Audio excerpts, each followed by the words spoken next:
नमस्कार, स्वागत है आपका आपकी अपनी YouTube classes achievers knowledge hub में। साइंस की क्लासेस हम लोग में पढ़ रहे थे और साइंस में पहला टॉपिक जो हमने पढ़ा था वो सेल पढ़ा था। और सेल में मैंने आपको बताया था ये एक इंट्रोडक्टरी क्लास थी जिसमें सेल क्या है, सेल कैसे बनती है, क्या क्या चीजें रहती हैं, ये सब चीजें आपको बताई गई थी।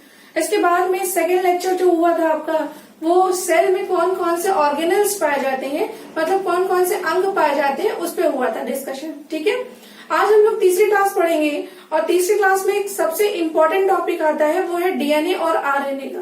तो ये छोटा सा एक टॉपिक है, यही एक टॉपिक सेल में रह गया था तो इसको भी आप कंप्लीट कर लीजिए। ठीक है, चलिए स्टार्ट करते हैं डीएनए और आरएनए।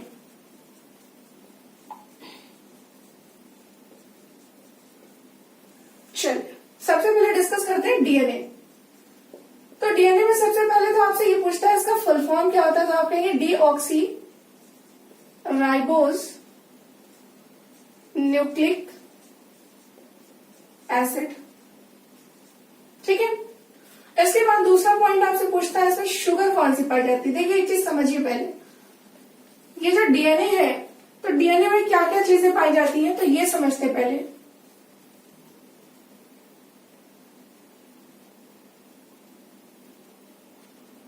डीएनए में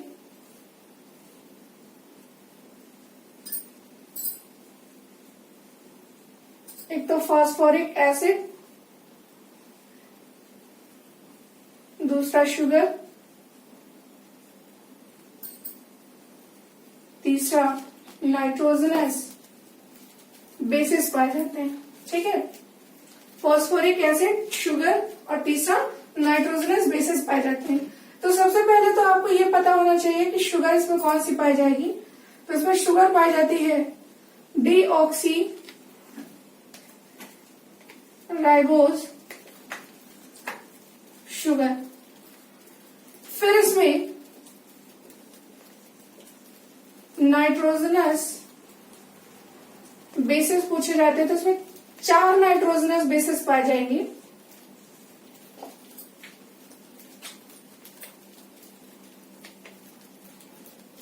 एडेनिन,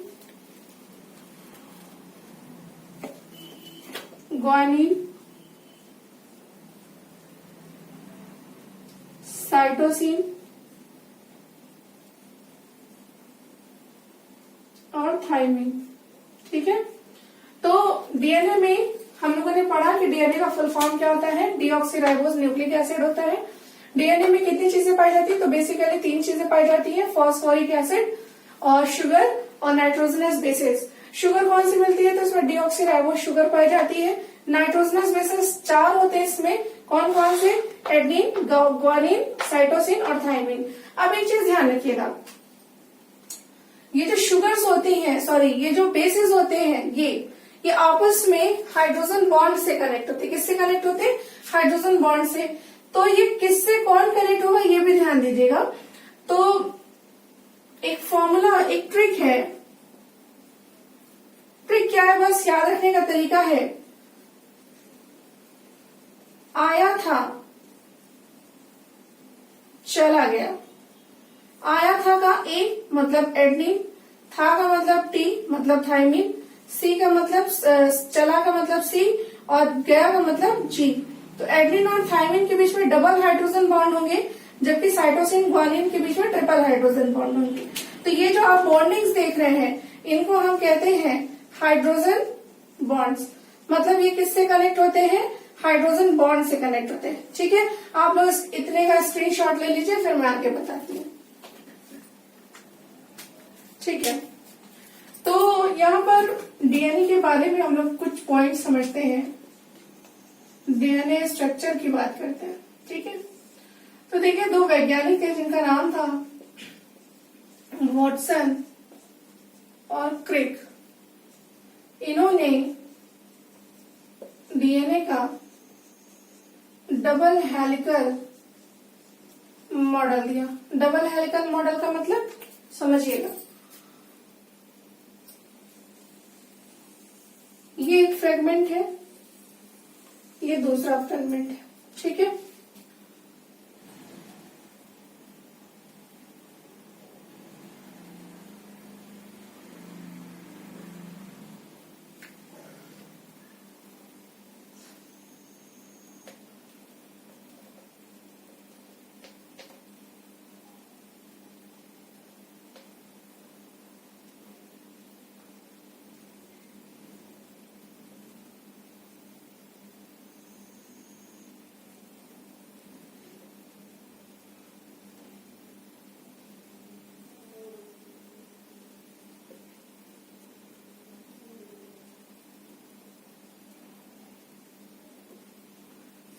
बीच में डबल बॉन्ड बनेगा, यहाँ ट्रिपल, यहाँ इस तरह से, ये चीज ध्यान रखिएगा, है ना।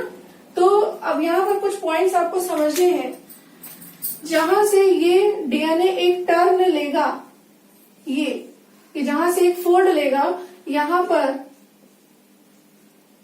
10 पेयर बेसेस होते हैं।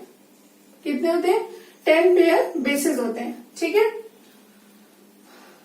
इन दोनों फ्रेगमेंट के बीच की जो डिस्टेंस होती है वो 20 एंगस्ट्रॉम होती है। कितनी होती है? 20 एंगस्ट्रॉम, ठीक है।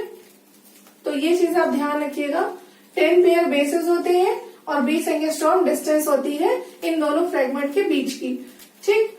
अब एक चीज ध्यान रखिएगा, ये टोटल जो डिस्टेंस है, टोटल ये 34 एंगस्ट्रॉम है। और जब 34 है तो अगर 1 पेयर की हम फाइंड आउट करें, 34/10 3.4 एंगस्ट्रॉम हो जाएगी, ठीक। तो ये चीज ध्यान रखिएगा, लेकिन इसकी इतनी आवश्यकता नहीं है। आपको ये ज्यादा पूछा जाता है, स्पेशली 10 पेयर बेसिस पूछा गया और 20 एंगस्ट्रॉम पूछा गया, ठीक है। फिर यहां पर वॉटसन और क्रिक ने जो डबल हेलिकल मॉडल दिया था, इसी के लिए इनको नोबेल पुरस्कार भी मिला, नोबेल प्राइज भी मिला, ठीक। यहां पर आपसे एक चीज और पूछेगा, डीएनए के टाइप्स पूछेगा। तो डीएनए के 2 टाइप्स हैं, एक बी डीएनए और एक जेड डीएनए। बी डीएनए जो है ये नॉर्मल डीएनए होता है और जेड डीएनए में जेड का फुल फॉर्म पूछा गया है, तो इसका फुल फॉर्म होता है जिगजैग, जिगजैग डीएनए, ठीक है। ये नॉर्मल डीएनए, ये नॉर्मल डीएनए है और ये जिगजैग डीएनए, ठीक है। तो ये डीएनए में आपको इतना पढ़ना था, आप इसका स्क्रीनशॉट ले लीजिए, फिर आगे कंटिन्यू करते हैं।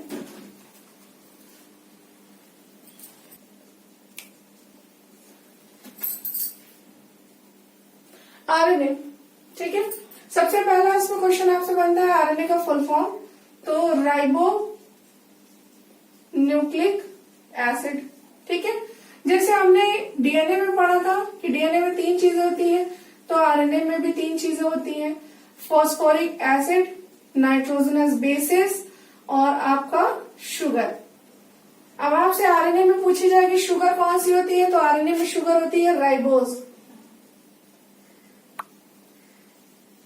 ठीक है। अब इसके बाद नाइट्रोजनस बेसिस आपसे पूछे जाते हैं, आरएनए में कौन से होंगे, तो नाइट्रोजनस बेसिस इसमें भी 4 पाए जाते हैं, एडेनिन, ग्वानिन, साइटोसिन। बस ध्यान रखिएगा जहां थाइमिन था वहां थाइमिन ना होगा, यूरैसिल होगा, ठीक है। अब एक चीज समझिएगा, यहाँ भी ये जो नाइट्रोजनस बेसिस हैं, ये आपस में हाइड्रोजन बॉन्ड के द्वारा ही कनेक्ट होते हैं। अब किसके सामने कौन आएगा, जो फॉर्मूला उधर था वही इधर होगा, बस जहां टी था वहां पर यू आ जाएगा। तो यू, ए के सामने यू आएगा डबल हाइड्रोजन बॉन्ड से, और सी के सामने जी आएगा ट्रिपल हाइड्रोजन बॉन्ड से, ठीक है। तो ये चीज आप इतना ध्यान रखिएगा, इसको नोट कर लीजिए आप।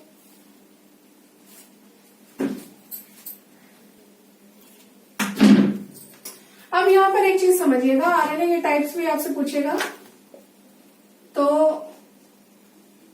आरएनए के टाइप्स 3 होते हैं, एक होगा एमआरएनए, एक होगा टीआरएनए और एक होगा आरआरएनए, ठीक है। आपसे इनमें पूछा गया है कौन क्या है, तो ये एम से होगा मैसेंजर आरएनए, टी से पूछा गया है ट्रांसफर आरएनए और आर से होता है राइबोसोमल आरएनए, ठीक है। अब एक चीज ध्यान रखिएगा,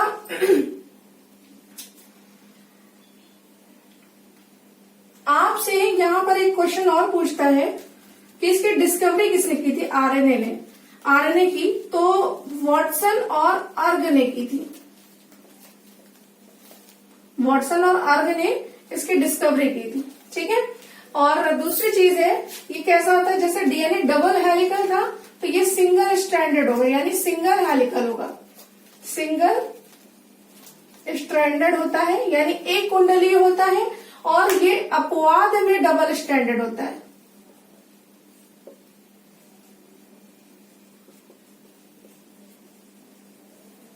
ठीक है, और डीएनए जो था, तो डीएनए डबल स्टैंडर्ड था,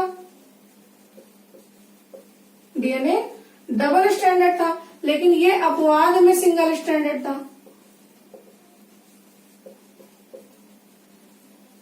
तो डीएनए और आरएनए में ये टॉपिक्स थे, कुछ ये चीजें थी, समझ में आ गई होंगी आपको।